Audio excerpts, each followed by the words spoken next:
Hi, I'm Katie. If you've ever dreamt of building off-grid, I'd love for you to join me as I figure out how to give this sweet little cabin a major update.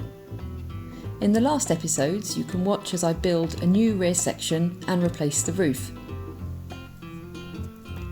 This time you'll learn with me as I transform the front walls, windows and door frame.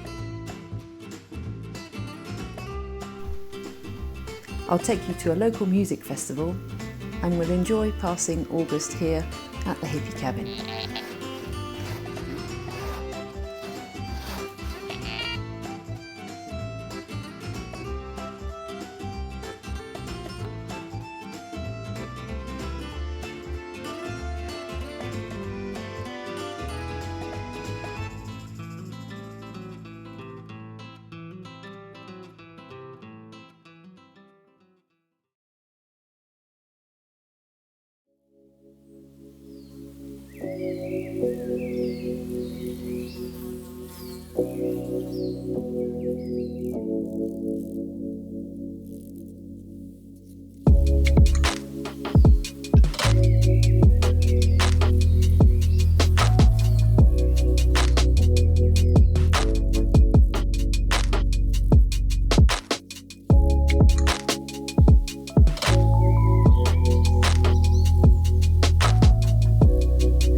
So today I am looking at some samples for choosing the cladding. First time I've brought them to the site to have a look, I fell in love immediately with one of them, but it is very expensive, so I'm just trying to weigh up how much of an essential item it is, what I could do as an alternative. It's Douglas fir, it's French wood that's been cooked in an oven to various degrees.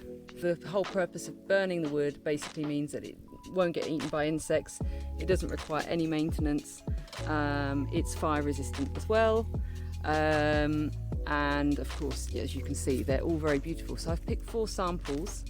I have to say the one that I am most in love with is this one. I suspect it's the most expensive as well, but I just think that is going to be divine. I'm probably going to keep the bottom part with the same finish, and just checking to see that it would go well together. I'm going to go for a slightly more refined finish as this, which I can buy relatively cheaply locally.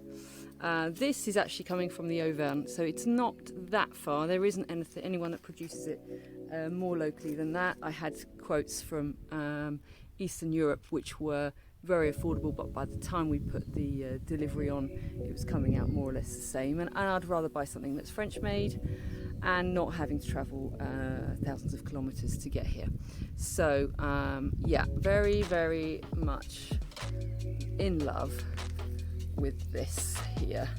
I think it could really be the one, but I need to do the sums, measure up and see what's affordable. It's going to take a couple of months to come.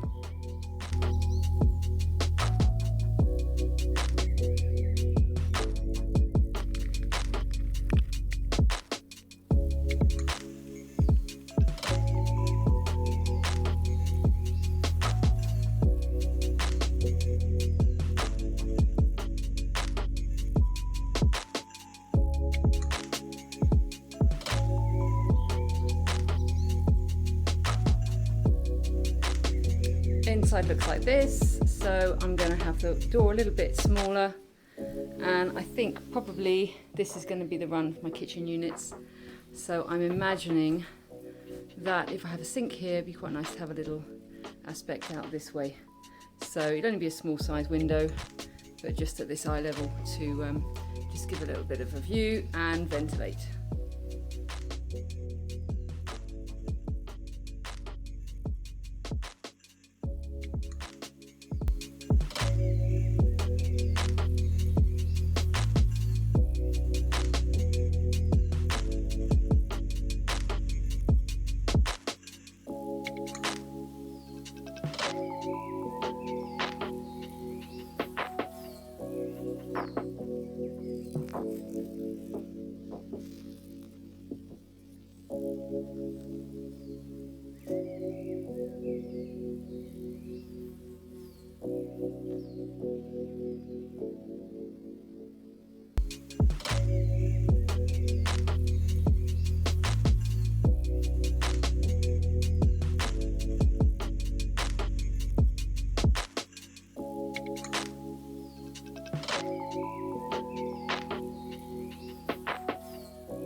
Progress today. Last wall has come down. The whole place basically looks like some kind of Tibetan meditation center. So yeah, strip bare, back to it, back to just the basics.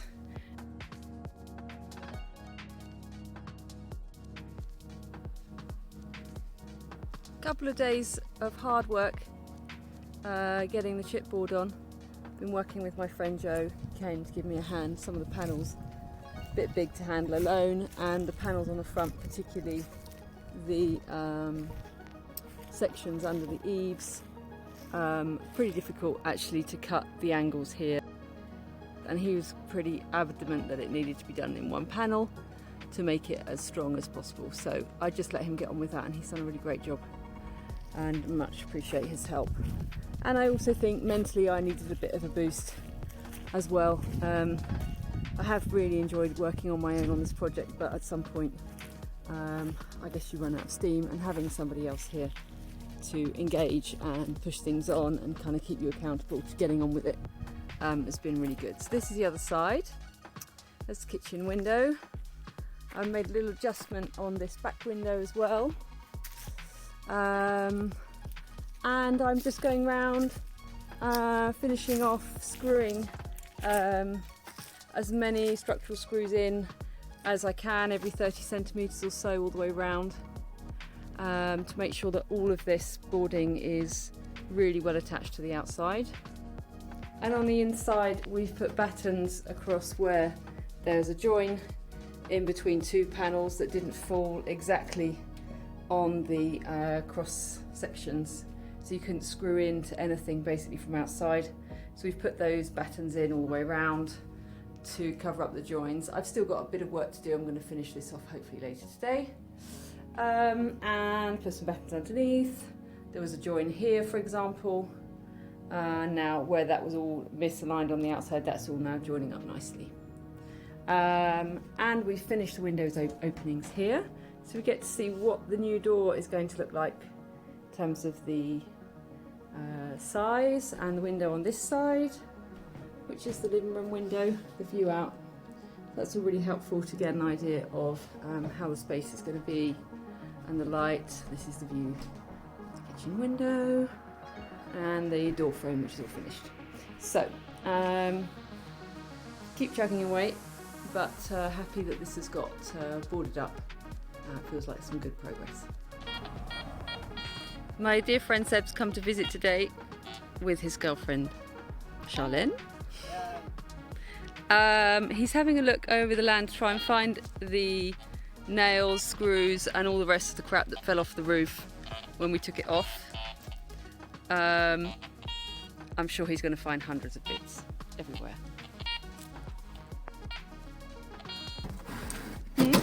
Howie. Un trésor.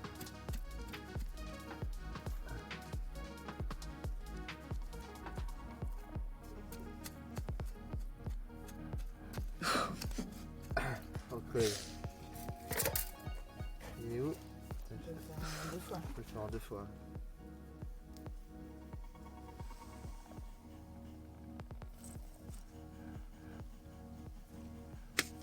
Comme c'est là.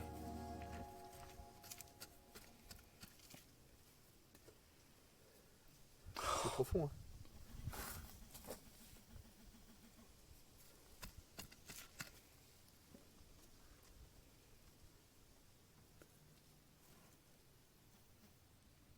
De pinard. Je dépollue. So we basically found a top of a wine bottle. What a surprise. Oh la vache. Voilà. Voilà. Tu l'entends? Attends, regarde. Il y a quelque chose là. C'était où? C'était où?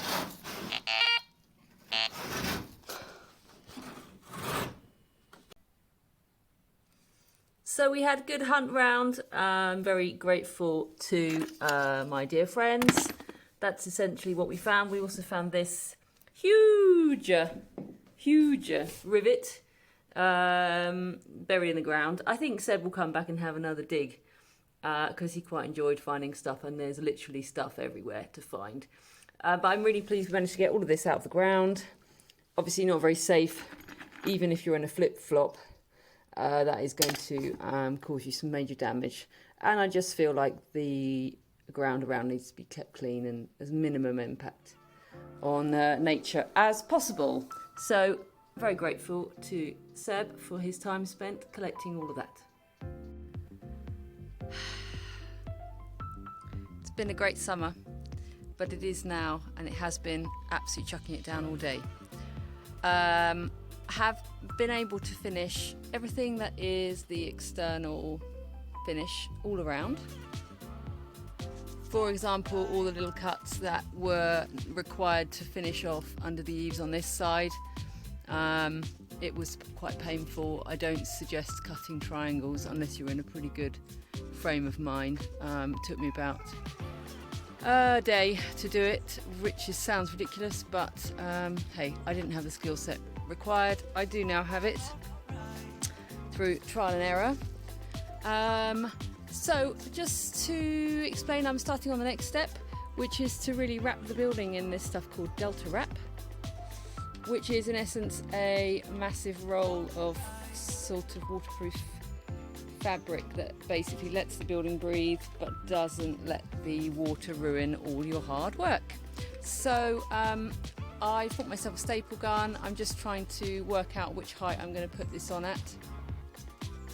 So that's all I'm going to be using to put it on. I've had a few test runs on the other side. It seems to be working fine. That's a little Dexter standard stapler. So yeah, we need to cover the whole building in it. I'm going to overlap it starting at the bottom, run a row round, and then I'm going to go along and do a top row. And then I'm going to try and put some overlaps on all the bottoms of the windows, although I don't actually think we're going to get much water going in. That's just what I've seen other people doing, so I will attempt to do the same. I think it's going to transform the whole look of it, so ready, steady, let's see how I get on. Okay, so I've given it a go, and it's been pretty straightforward actually. I've managed to do this corner here. I just attached it and then tried to level it. I've just followed the line of the bottom of the house all the way around. I've just tried to pull it tight as much as possible and staples in top and bottom. I'll probably go around and put a load more staples in once all the layers are in, but I just wanted to give myself a bit of leeway in case it wasn't very straight, in which case I wouldn't have so many staples to take out. So I've got this far. It's taken me about 20 minutes, so it's quite easy. Don't be afraid to try it. I now realise I'm going to have to, in order to continue properly along, I'm going to have to work on this a bit before I can keep going. So I'm going to stop here today and come back and do a bit of a dismantling job on the front of the chalet, probably tomorrow, I would think, and then I'll keep moving forward from there.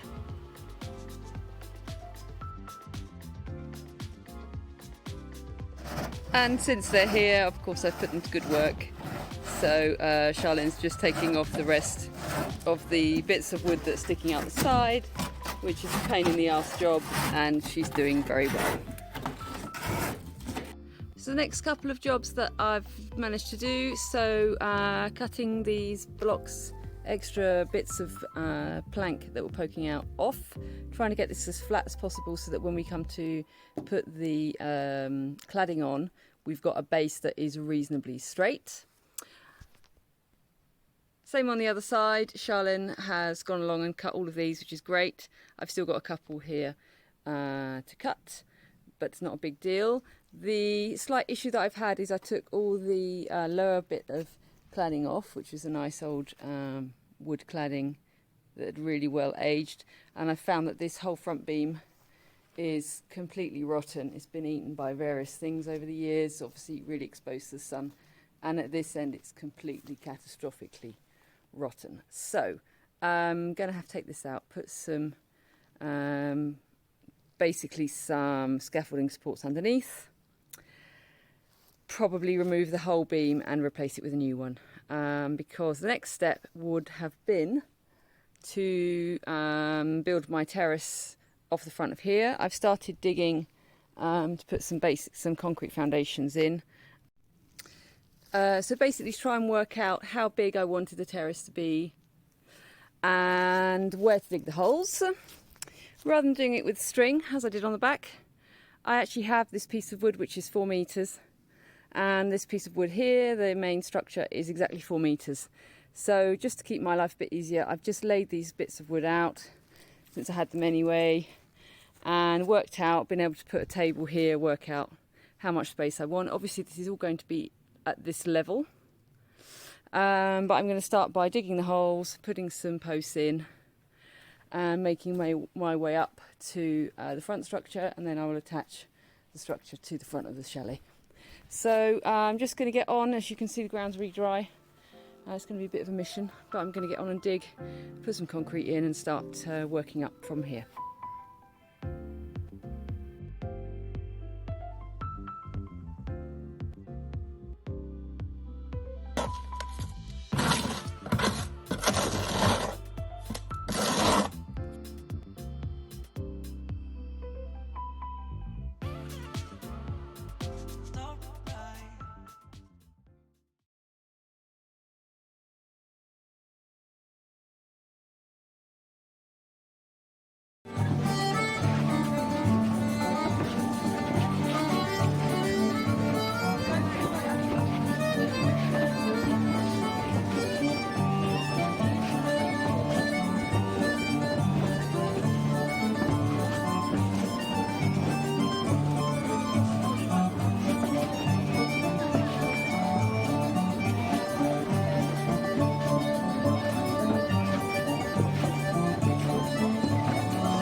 Right, we've managed to get the supports in. Joe's just tightening them up.